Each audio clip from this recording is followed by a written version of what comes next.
आपकी सारी गुफ्तगू में जो ज़्यादा जिक्र हुआ है वो आपकी वालदा का हुआ है जी। वालिद साहब का आपने जिक्र बहुत थोड़ा किया। वालिद साहब की बातें ना काफ़ी लोगों को नहीं पता। ये 2-3 बातें मशहूर हैं वालिद साहब के लिए कि एक जगह तो मैंने उनको कह दिया था कि वालिद साहब जो है उनका इंतकाल हो गया था जब मैं बहुत छोटी थी, तो उनका इंतकाल हो गया था। और कुछ जगह पे मैंने उनके लिए कहा है कि जब मैं पैदा हुई थी तो उससे पहले ही चल बसे थे। तो ऐसी सी बातें नहीं हैं, मगर सच पूछें तो पूछ लें। हकीकत ये है कि मुझे नहीं पता मेरे वालिद साहब ज़िंदा हैं या नहीं हैं या कहाँ हैं, मुझे नहीं पता। मुझे सिर्फ ये पता है कि मैं अम्मी के पेट में थी तो अब्बू ने अम्मी को बहुत मारा था और अम्मी के दांत नहीं होते नीचे के, इतनी ज़ोर से मारा था कि वो दांत अंदर हलक के अंदर घुस गए थे और खून सीढ़ियाँ थी अम्मी की। तो नेबर्स वगैरह ने आके अम्मी को बचाया था, हॉस्पिटल लेके गए थे। तो बस अब्बू इस तरह के थे कि गुस्से वाले थे, ज़िम्मेदारियों से भागे हुए थे और फैमिली ख़ानदान बहुत अच्छा था जबकि, मगर उनको कमाने का शौक़ नहीं था।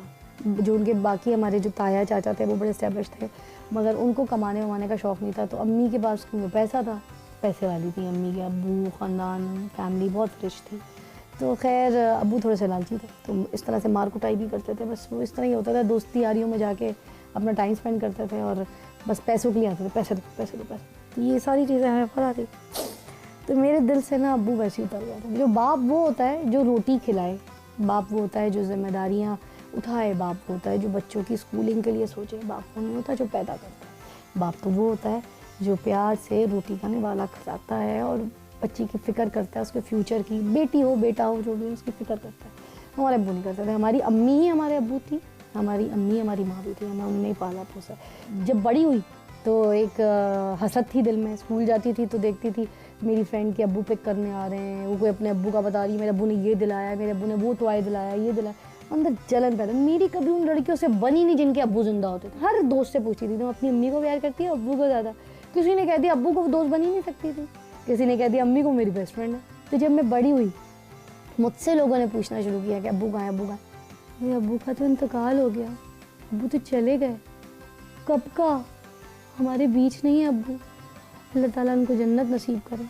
ऐसे बोल बोल के मैंने अपने दिल को तसल्ली दे दी। माफ़ तो कर दिया क्योंकि वो अम्मी के शौहर थे, इसलिए नहीं कि हमारे बाप हैं, अम्मी के शौहर थे इसलिए हमने माफ़ कर दिया।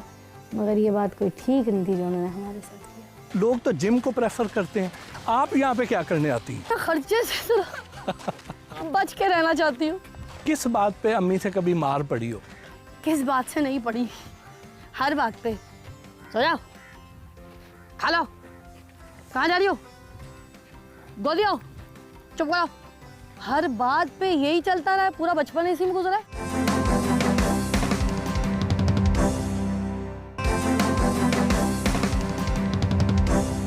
इस हुस्न और रानाई का राज एक्सरसाइज, जॉगिंग या कोई टोटका? देखिए टोटके तो ज़िंदगी में चलाने ही पड़ते हैं, चाहे खुश रहने के लिए या सेहत के लिए। मगर मेरी ज़िंदगी में मैं भागती बहुत हूँ। झूठ से भाग जाती हूँ, लोगों से भाग जाती हूँ, फ्रॉड से भाग जाती हूँ, झगड़े से भाग जाती हूँ, कहीं फड्डा हो रहा हो उसको देख के भाग जाती हूँ। वो नहीं होते आग सेकने के लिए लोग आग लगाते हैं, ऐवी सर्दी में बैठ के आग सेक लो, मैं वो भी देख लूँ तो मैं उससे भी भाग जाती हूँ।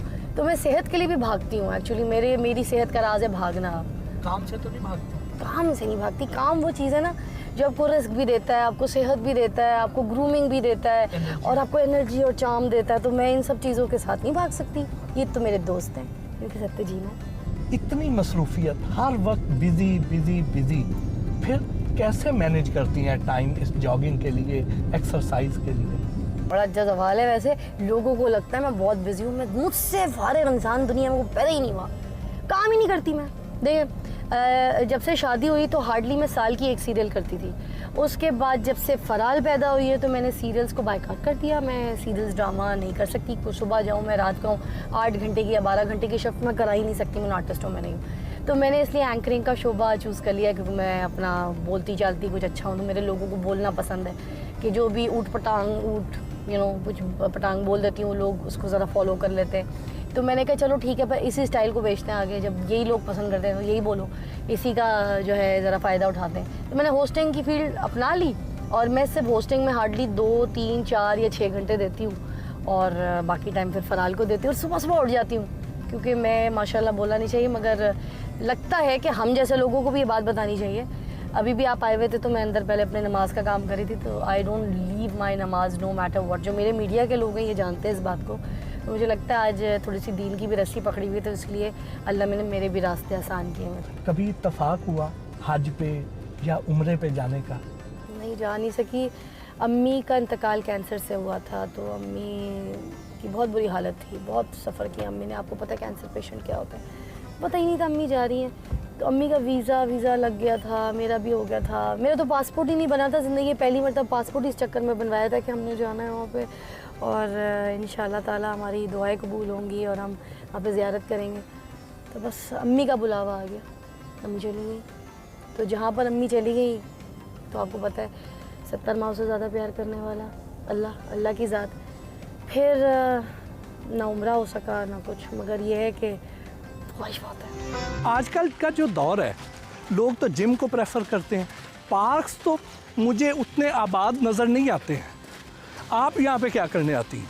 देखिए पार्क में एक तो मज़ा आता है, फ्रेशनेस है, क्या फूल, क्या हरियाली, क्या वेदर, फिर ताज़ा हवा, है ना। अब ये सारी चीज़ें यहाँ पर मिलती हैं।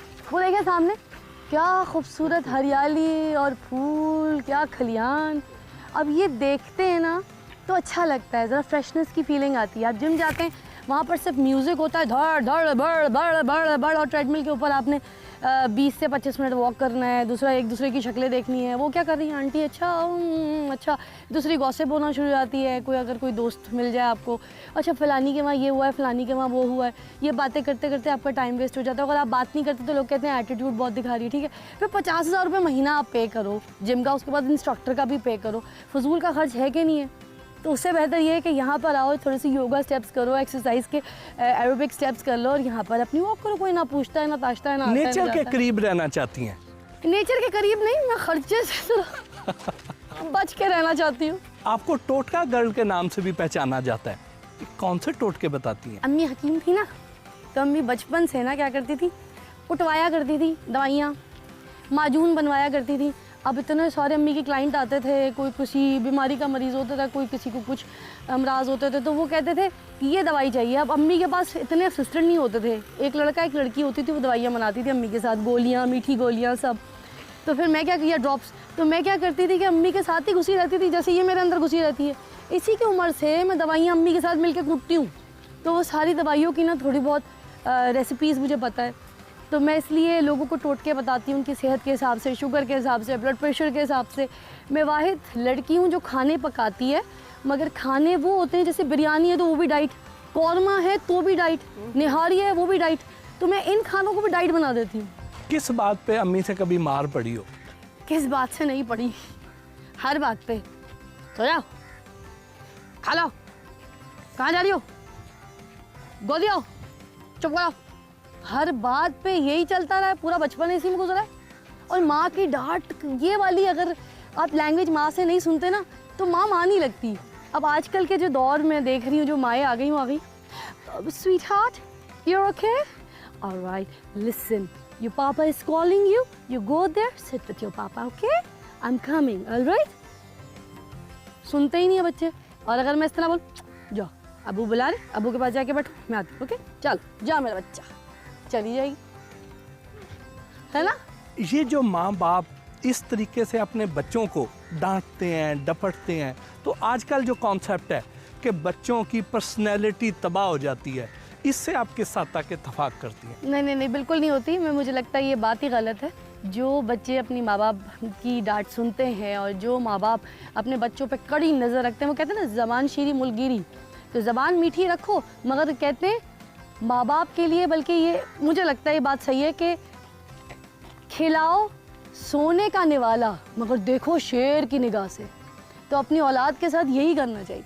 अब मैं सोने का निवाला खिलाऊंगी इसको, मगर देखूंगी शेर की निगाह से। फिदा, जब आप इस तरह किसी पब्लिक प्लेस पे आती हैं, तो ये तो पार्क है, आप यहाँ पे एक्सरसाइज करेंगी, तो यहाँ तो इतनी बड़ी स्टार को देख के दुनिया आ जाती होगी, कोई सेल्फी बनवाने के लिए आ जाता होगा, कोई आपसे नंबर भी मांगने आ जाता होगा, तो इसको कैसे मैनेज करती हैं? ये सारी चीज़ें मेरे साथ होती हैं शॉपिंग मॉल्स में, तो वहाँ बड़ा होता है। अब यहाँ पर आपको कोई दिख रहा हो जो भाग रहा हो, दौड़ रहा हो, देखें कोई भी नहीं, ना सुबह के वक्त होता है ना रात के वक्त होता है। ये जो पार्क है हमारे, जो ये ट्रैक्स बनाए हुए हैं वॉकिंग ट्रैक्स, ये बंजर बने हुए हैं, ये वीरान है, यहाँ पे कोई होता ही नहीं।